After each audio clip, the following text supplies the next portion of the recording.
ਕਾ ਖਾਲਸਾ ਵਾਹਿਗੁਰੂ ਜੀ ਕੀ ਫਤਿਹ। ਜਨਰਲ ਸ਼ੁਭੇਗ ਸਿੰਘ ਦਾ ਤਜਰਬਾ ਅਤੇ ਸੰਤ ਭਿੰਡਰਾਂਵਾਲਿਆਂ ਦਾ ਜਜ਼ਬਾ ਇੱਕ ਨਵੇਂ ਇਤਿਹਾਸ ਦੀ ਨੀਂਹ ਰੱਖ ਗਿਆ। ਲੇਖਕ ਗੁਰਿੰਦਰਪਾਲ ਸਿੰਘ ਧਨੌਲਾ। ਜੂਨ 1984 ਦਰਬਾਰ ਸਾਹਿਬ ਵਿੱਚ ਭਾਰਤੀ ਨਿਜ਼ਾਮ ਵੱਲੋਂ ਫੌਜਾਂ ਚੜ੍ਹਾ ਕੇ ਵਰਤਾਏ ਘੱਲੂਘਾਰੇ ਨੂੰ ਬੇਸ਼ੱਕ 32 ਵਰ੍ਹੇ ਹੋ ਚੁੱਕੇ ਹਨ, ਲੇਕਿਨ ਇਸ ਦਾ ਦਰਦ ਹਰ ਦਿਨ ਵੱਧਦਾ ਹੀ ਜਾ ਰਿਹਾ ਹੈ। ਨਵੀਂ ਪੀੜ੍ਹੀ ਇਸ ਘਿਨਾਉਣੇ ਹਮਲੇ ਦਾ ਤਹਿ ਤੱਕ ਜਾਣ ਵਾਸਤੇ ਬੜੀ ਉਤਾਵਲੀ ਹੈ। ਉਹ ਇਸ ਕੁਕਰਮ ਵਿੱਚ ਸ਼ਾਮਲ ਲੋਕਾਂ ਦੀ ਬਦਨੀਤੀ ਨੂੰ ਜੱਗ ਜ਼ਾਹਰ ਕਰਦਿਆਂ ਗੁਨਾਹਗਾਰਾਂ ਦੀ ਸ਼ਨਾਖਤ ਕਰਕੇ ਉਹਨਾਂ ਨੂੰ ਦੁਨੀਆ ਦੇ ਇਤਿਹਾਸ ਦੇ ਕਟਹਿਰੇ ਵਿੱਚ ਮੁਜਰਮਾਂ ਵਾਲੇ ਪਾਸੇ ਖੜਾ ਕਰਕੇ ਆਵਾਮ ਨੂੰ ਦੱਸਣਾ ਚਾਹੁੰਦੀ ਹੈ ਕਿ ਕਿਸੇ ਅਖੌਤੀ ਲੋਕਤੰਤਰ ਵੱਲੋਂ ਸਰਬੱਤ ਦੇ ਭਲੇ ਦੀ ਤਰਜਮਾਨੀ ਕਰਨ ਵਾਲੇ ਰੂਹਾਨੀ ਅਸਥਾਨ ਅਤੇ ਇੱਕ ਦੇਸ਼ ਭਗਤ ਕੌਮ ਉੱਤੇ ਅਜਿਹਾ ਹਮਲਾ ਕਰਕੇ ਕਿਵੇਂ ਮਨੁੱਖੀ ਅਤੇ ਮੌਲਿਕ ਅਧਿਕਾਰਾਂ ਦਾ ਘਾਣ ਕੀਤਾ ਗਿਆ ਹੈ। ਨਾਲ-ਨਾਲ ਉਹਨਾਂ ਦੇ ਅੰਦਰ ਇੱਕ ਹੋਰ ਵੀ ਜਗਿਆਸਾ ਹੈ ਕਿ ਦੁਨੀਆ ਦੀ ਅਹਿਮ ਫੌਜੀ ਤਾਕਤ ਭਾਰਤ ਵਰਗੇ ਦੇਸ਼, ਜਿਸ ਨੂੰ ਰੂਸ ਤੇ ਬਰਤਾਨੀਆ ਵਰਗੇ ਦੇਸ਼ਾਂ ਦੀ ਇਮਦਾਦ ਹੋਵੇ, ਨਾਲ ਕੇਵਲ ਮੁੱਠੀ ਭਰ ਸਿੰਘ ਕਿਵੇਂ 3-4 ਦਿਨ ਟਕਰਾਉਂਦੇ ਰਹੇ। ਸਰਕਾਰਾਂ ਜਦੋਂ ਵੀ ਕੋਈ ਹਮਲਾ ਕਰਦੀਆਂ ਹਨ ਤਾਂ ਨਾਲ-ਨਾਲ ਇਹ ਯਤਨ ਵੀ ਹੁੰਦਾ ਹੈ ਕਿ ਹਮਲੇ ਤੋਂ ਬਾਅਦ ਆਪਣੀ ਸਫਾਈ ਕਿਵੇਂ ਪੇਸ਼ ਕੀਤੀ ਜਾਵੇ।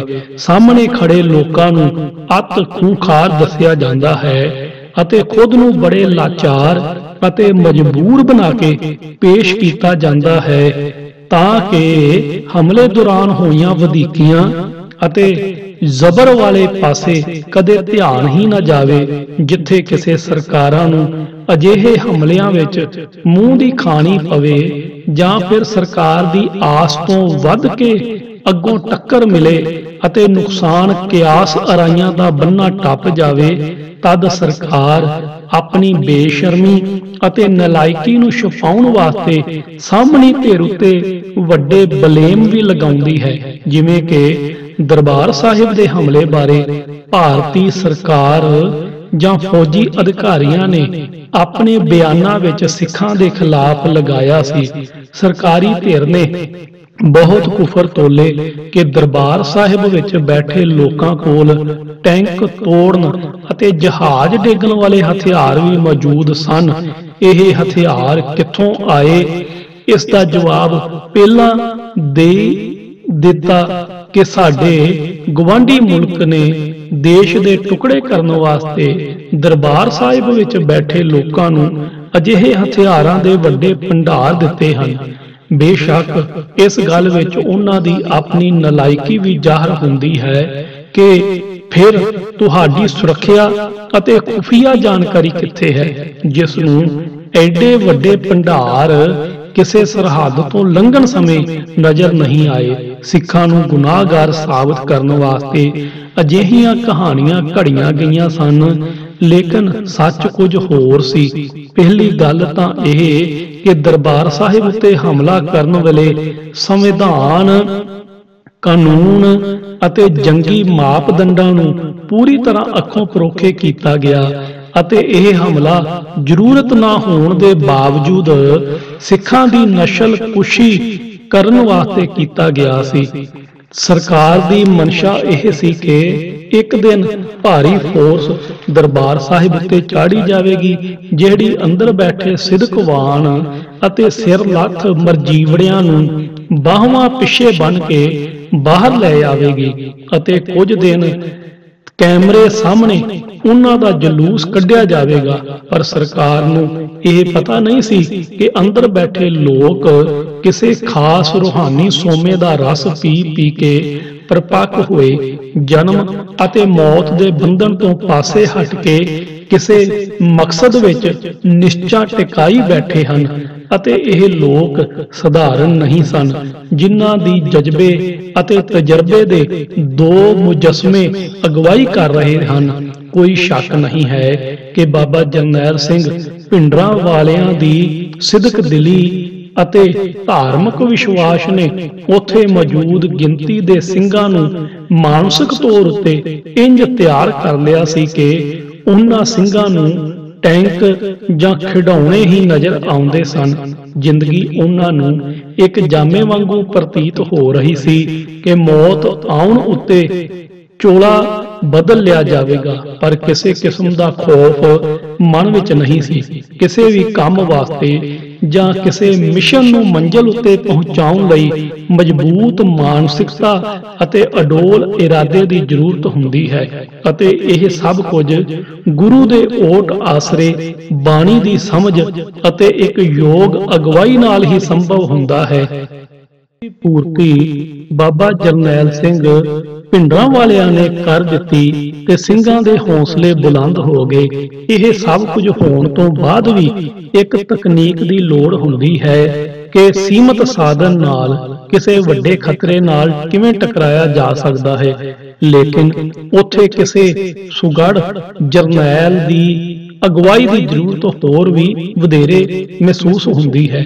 ਜਿੱਥੇ ਭਾਰਤ ਵਰਗੀ ਵੱਡੀ ਫੌਜ ਸ਼ਕਤੀ ਸਾਹਮਣੇ ਖੜੀ ਹੋਵੇ ਤੇ ਦੁਨੀਆ ਦੀਆਂ ਵੱਡੀਆਂ ਤਾਕਤਾਂ ਰੂਸ ਅਤੇ ਬਰਤਾਨੀਆ ਉਸ ਦੇ ਸਹਿਯੋਗੀ ਬਣ ਕੇ ਨਾਲ ਖੜੇ ਹੋਣ, ਇਹ ਘਾਟ ਵੀ ਉਸ ਸਮੇਂ ਪੂਰੀ ਹੋ ਗਈ ਜਦੋਂ ਬੰਗਲਾਦੇਸ਼ ਦੀ ਆਜ਼ਾਦੀ ਵਾਸਤੇ ਭਾਰਤੀ ਫੌਜ ਵਿੱਚੋਂ ਇੱਕ ਕਾਬਲ ਜਰਨੈਲ, ਜਿਹੜਾ ਮੁਕਤੀ ਬਹਿਣੀ ਬਣਾ ਕੇ ਗੁਰੀਲਾ ਯੁੱਧ ਲੜ ਕੇ ਹਜ਼ਾਰਾਂ ਪਾਕਿਸਤਾਨੀ ਫੌਜੀਆਂ ਨੂੰ ਹਥਿਆਰ ਸੁੱਟਣ ਵਾਸਤੇ ਮਜਬੂਰ ਕਰ ਦਿੱਤਾ ਸੀ, ਜਿਸ ਦੀਆਂ ਰਗਾਂ ਵਿੱਚ ਮਹਿਤਾਬ ਸਿੰਘ ਮੀਰਾਂ ਕੋਟੀਏ ਦਾ ਪੰਥਕ ਖੂਨ ਦੌਰਾ ਕਰਦਾ ਸੀ।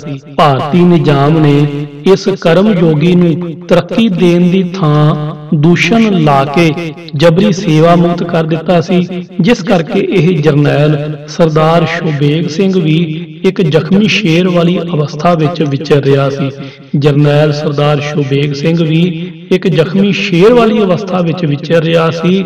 ਜਨਰਲ ਸ਼ੁਬੇਗ ਸਿੰਘ ਨੇ ਦਰਬਾਰ ਸਾਹਿਬ ਵਿੱਚ ਮੌਜੂਦ ਗਿਣਤੀ ਦੇ ਸਿੰਘਾਂ ਨੂੰ ਗੁਰੀਲਾ ਯੁੱਧ ਦੇ ਹੁਨਰ ਸਮਝਾਏ ਅਤੇ ਨਾਲ-ਨਾਲ ਬਾਬਾ ਜਰਨੈਲ ਸਿੰਘ ਉਹਨਾਂ ਨੂੰ ਰੂਹਾਨੀ ਨਿਯਮ ਦ੍ਰਿੜ ਕਰਵਾਉਂਦੇ ਰਹੇ, ਤਾਂ ਇਹ ਸਿੰਘ ਸਧਾਰਨ ਸਿਪਾਹੀ ਨਹੀਂ ਸਗੋਂ ਸੰਤ ਸਿਪਾਹੀ ਬਣ ਕੇ ਅਜਿਹੀ ਅਵਸਥਾ ਦੇ ਮਾਲਕ ਬਣ ਗਏ ਸਨ ਕਿ ਬਾਰੂਦ ਨਾਲ ਜਾਂ ਕਿਸੇ ਹਥਿਆਰ ਨਾਲ ਕਿਸੇ ਟੈਂਕ ਨੂੰ ਤੋੜਨ ਤੋਂ ਅਸਫਲ ਰਹਿਣ ਤੋਂ ਬਾਅਦ ਵੀ ਹੌਸਲਾ ਹਾਰਨ ਦੀ ਥਾਂ ਉਸ ਫੌਲਾਦੀ ਟੈਂਕ ਨੂੰ ਦੰਦਾਂ ਨਾਲ ਚਬਾ ਜਾਣ ਦੀ ਹਿੰਮਤ ਵੀ ਰੱਖਦੇ ਸਨ।